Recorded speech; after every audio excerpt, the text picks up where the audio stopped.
Hey guys, thanks for watching Beyond Science. It's Mikexingchen. Pyramids, dolmens, ancient artifacts, remnants of the past, relics of people who lived in a time before human history. Ever since the moment of their discovery, these objects, primitive as they are considered, have left much of the modern world baffled. The Egyptians, the Mayans, the Persians, the Chinese, we can all agree that these ancient cultures are vastly different from one another. I mean, we're talking about civilizations around the world separated by oceans and deserts with supposedly limited transoceanic ability. So it's not surprising that they have really different customs, architectures, languages, foods, and perhaps the most glaring are questions not so much on the differences between these great ancient civilizations, but on the many curious similarities they share. I mean, just how is it that these ancient societies, separated by great distances of earth, water, and time, share so much of their culture, architecture, arts, and technology with each other? So although yet to be accepted by mainstream scholars, there is a persistent idea that postulates the existence of a great mother civilization that predates all other ancient societies on Earth. This idea theorizes that the parallels between ancient societies were in fact inherited from a lost ancestral civilization, a mother society that gave birth to the oldest societies in prehistory. And while much of this theoretical ancestral civilization remains a mystery, there are some who tend to associate its existence with other mythical societies like the lost city of Atlantis, among others. This of course is pure conjecture at this moment, and much of it has yet to be substantiated with hard archaeological evidence. But should there be any semblance of truth to this hypothesis, however, then much of human history up to this point in time could only be viewed as a partial, incomplete, and altogether amnesiac. And until such evidence present themselves, we are left with only speculations. But in this video, we're going to talk about them. We're going to take a look at some of the similarities between ancient civilizations. Number one, pyramids. While the great Egyptian pyramids are likely the first that comes to mind upon the mention of these archaeological megastructures, pyramids are found in all corners of the globe. For the longest time since their discovery, the modern world has looked into the very nature of these ancient monuments, and the questions keep piling up. For example, why have so many ancient societies built pyramids? For what purpose and to what end? Considering the unbridgeable disconnect in distance and time between the pyramid building societies of prehistory, why did they? And how were they able to follow the same fundamental archaeological pattern and construction of these colossal monuments? Of course, the most popular pyramids in the world are the pyramids of Giza that sit at the edge of the Sahara Desert. But because pyramids were built in different places across the ancient world, these megastructures come in all shapes and forms, from stepped pyramids to circular pyramids to the more referenced triangular pyramids. Nearly every documented ancient society, the Egyptians, the Chinese, the Incas, Aztecs, Mayans,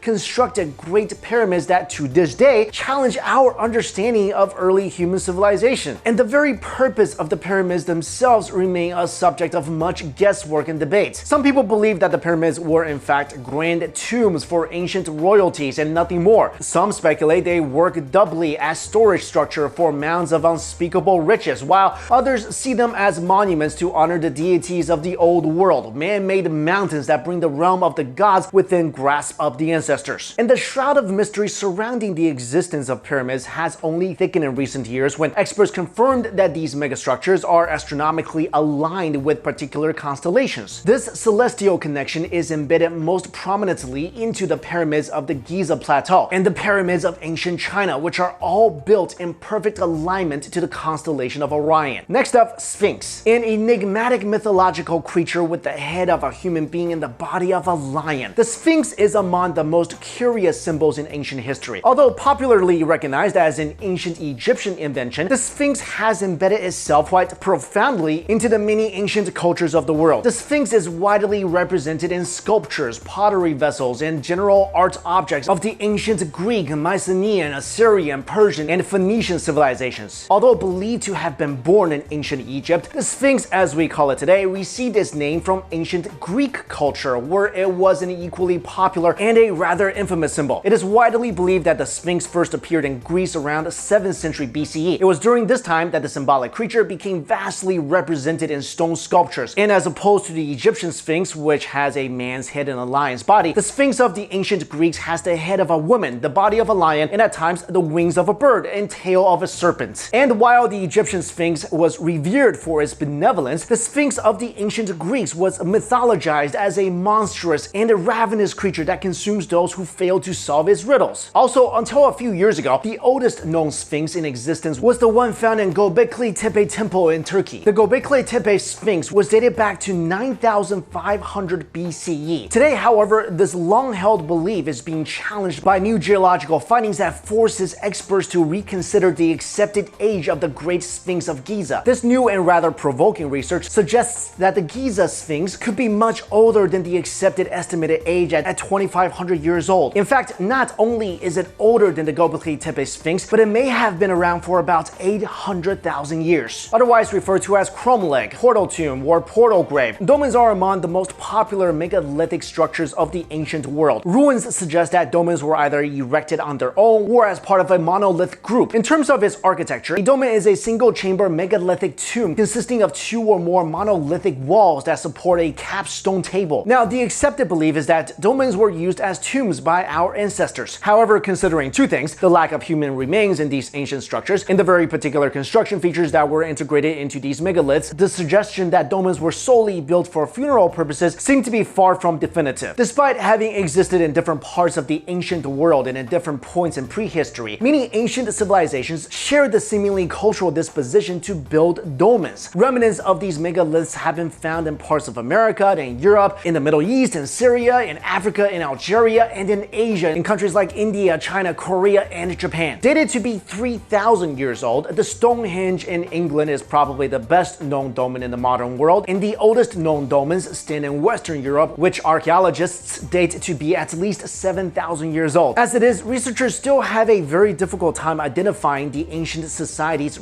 responsible in erecting these megaliths. And this makes it all the more difficult for experts to identify why these monolithic stone constructions were engineered in the first place. Next up, the swastika symbol. The swastika had already existed for thousands of years before it was wrongly adopted and distorted by Adolf Hitler and the rest of the Nazi Party in Nazi Germany. The swastika wasn't always the symbol of fascism. It wasn't always a painful reminder of one of the most abominable mass slaughter in recent history. And it wasn't always a tired remnant of a war that devastated the planet. An equilateral cross with legs bent at the right angles, the swastika was originally an ancient religious symbol of good fortune that dates back to 13,000 years ago. Its name swastika was derived from the ancient Sanskrit word suasti, which means to which is good. The swastika was a rather commonplace symbol in many early societies, an auspicious and all-encompassing representation of all things that are meant to be good. The oldest known swastika artifact was from an ivory bird figurine. The tusk of the mammoth from which the figurine was sculpted from was dated back to 12,000 BCE, and some of the earliest archaeological evidences point to the swastika being used extensively in the Indus Valley civilization from more than 10,000 years ago. Because many ancient civilizations of the old world at some point in their existence shared the swastika, it has evolved into many different names in different parts of the world. The swastika is known as the One symbol in China, it is named Manji in Japan, and it is called Filfot in England. Now, the reason why almost all the ancient civilizations in the world utilize the symbol, we still have no idea. But despite the stigma it has sustained from the 20th century in the Western world, the swastika today remains a sacred symbol in many of the Eastern cultures where it originated from. Not only are swastikas a common sight in Hindu and Buddhist temples in Asia, it also appears in pre-Christian artifacts found in Europe. Finally, in number 1, another symbol, the pinecone. The pinecone is arguably the most mysterious symbol that took roots in the architecture and art objects of the old world. The pinecone symbol, according to experts, curiously appears to have meant the same exact thing to the different primal civilizations across the globe, even between those that exist at different points in prehistory. To the ancient Babylonians, Egyptians, Greeks, Romans, among others, it was the ultimate symbol of human enlightenment. A vestigial organ that sits at the geometric center of our brain, the pineal gland, was named after the pinecone because of the uncanny resemblance they share. What's even more uncanny is how the pineal gland, according to modern medical research, is deeply connected to our body's ability to perceive light. Meanwhile, ancient civilizations predating even the birth of modern medicine have since the dawn of time associated the pinecone symbol to the enlightenment of the mind. The design of the pinecone symbol was derived from conifer pine trees. Conifer pine trees are among the oldest plants to thrive on Earth, having existed 3 times longer than every single species of flowering plant on the planet. An evolutionary predecessor to modern flowers, the pine cones were able to grow spirals that follow the Fibonacci sequence perfectly in both directions. The marvelous ruins at Angkor Wat in Cambodia is arguably the most recognizable ancient megastructure that highlights the pinecone symbol from the ancient world. The Egyptian staff of Osiris that dates back to 1224 BCE is designed with two intertwining serpents slithering up to meet a pinecone scepter. Ancient Assyrian palace carvings from 716 BCE feature deities holding up pine cones, using them to pollinate the tree of life. The Aztecs have carved statues of ancient deities offering pine cones in one hand and evergreens in the other. The Greek god Dionysius always had a staff that had a pinecone scepter, and the list of pinecone symbols found in antiquity just goes on and on. So guys, pyramids, dolmens, ancient artifacts, ancient symbols, remnants of the past, relics of people who lived in a time before human history. Like according to mainstream science now, ancient civilizations really had no way to visit each other. So what's the reason they share so much similarities in architecture, in symbolism? Why does every civilization have a flood story? Why do they all have stories about mermaids? Was there really a mother civilization where we all came from? Or were all the civilization connected by, I don't know, a hyperloop? I guess until the future of time travel arrives at the doorstep of the modern world, should it arrive at all, these objects of antiquities will remain to be our most tangible connections, a primal pocket in time abound with mysterious civilizations and a connecting sense of sameness that to this day remains unexplained. And maybe whoever created us gave us similar knowledge that we use to build structures and create art, and that's where the similarities come from. Of course, it's just my own opinion. Let me know what you think in the comments below. Thank you all so much for watching this video.